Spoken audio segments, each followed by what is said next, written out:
মনে রাখবেন ভাঙ্গা জিনিসগুলাকে আল্লাহ এমন ভাবে সুন্দর করে নতুন করে সাজাবে, আপনাকে এমন সুন্দর জীবন দান করবে, যারা আপনাকে নামাতে চেয়েছিল তারা আপনি পর্যন্ত আর পৌঁছাতে পারবে না। সুবহানাল্লাহ।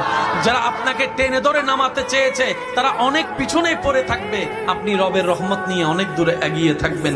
মনে রাখবেন, শুধু একটু সয়ে যাবেন, একটু ধৈর্য ধরে থাকবেন, একটু সহ্য করে চুপ করে থাকবেন। যত সইবেন তত পাইবেন, যত সইবেন তত পাইবেন।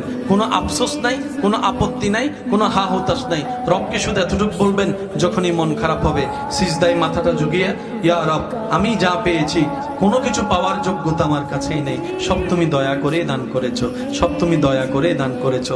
একটা জিনিস পাওয়ার যোগ্যতা আমার নাই, এই চোখ পাওয়ার মতো যোগ্যতা আমার কাছে নেই, এই কান শোনার মতো কান আমার কাছে নেই। আল্লাহ, কোনো কিছুরই পাওয়ার যোগ্যতা নাই, তুমি দয়া করে দেখার জন্য দুইটা চোখ দিয়েছো, তোমার দরবারে শুকরিয়া। সুবহানাল্লাহ।